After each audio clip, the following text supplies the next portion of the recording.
Good evening from New York. I'm Lawrence O'Donnell. 2 weeks from the midterm elections, America's next generation of political leadership is tackling the nation's most difficult questions, like, is it wrong to bow down to the Aqua Buddha? How is being gay like being an alcoholic? Is it legal for politicians, private security guards to handcuff bloggers in Alaska?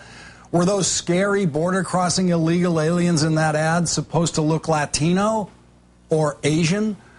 And then there's the big question, why does it take so long to auto-tune all of the above? We're just now getting the auto-tuned version of Christine O'Donnell's I Am Not a Witch ad. I'm not a witch. I'm nothing you've heard. I'm you. I'm not a witch. None of us are perfect, but none of us can be happy with what we see all around us. Joining me now is NBC News political director and chief White House correspondent Chuck Todd. Are you auto-tuning me? Chuck, this is the way it works in late night here at MSNBC. Let's start with the Aqua Buddha. Watch this. When is it ever a good idea? A good idea to tie up a woman and ask her to kneel before a false idol, your god that you call Aqua Buddha. You just out and out lie because you have nothing to stand on. Run a race as a man. Stand up and be a man instead of just calling me names. Chuck, Conway's dredging up something from college, a college prank of some kind that Rand Paul was or was not involved in. Who does this hurt more? I mean, even if believed, you have Conway dredging up something from college that sounds pretty strange, and it has a mudslinging component to it, and then you have the story itself, which if believed, you would think might hurt Rand Paul, but doesn't this hurt both of them? It can, and that's where I think, Conway, you talked to a lot of Democrats today, they were uncomfortable that he quote-unquote went there. You saw Claire McCaskill this morning on Morning Joe, one of the first words of the day. There's a lot of Democrats felt uncomfortable, sort of, why did he do it? Why didn't an outside group do it? Why didn't, maybe the Democratic Party let somebody else do this?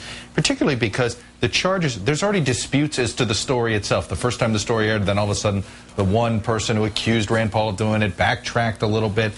And yet, here he is, the state attorney general, putting his name by this allegation. It is one of those things that could undermine what he was trying to do, which was paint Rand Paul as out of the mainstream, and it gave Rand Paul something to hit back on him.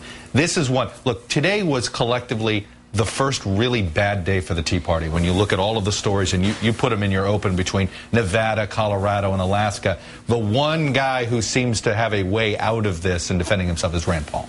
Sharon Angle has run into some trouble in Nevada. She has an ad running in which there's depictions of illegal aliens crossing the border. Do they look Hispanic? And she's been questioned about that. And she was questioned about it by some Hispanic students. Let's watch this. What it is a fence, and there are people coming across that fence. What we know is that our northern border is where the terrorists came through.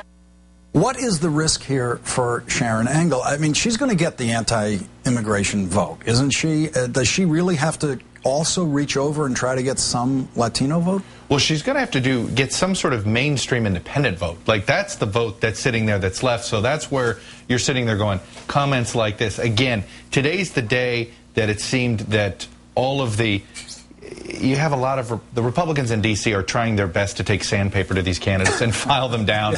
And they, have been biting their nails. They were hoping the election was last week for some of these folks.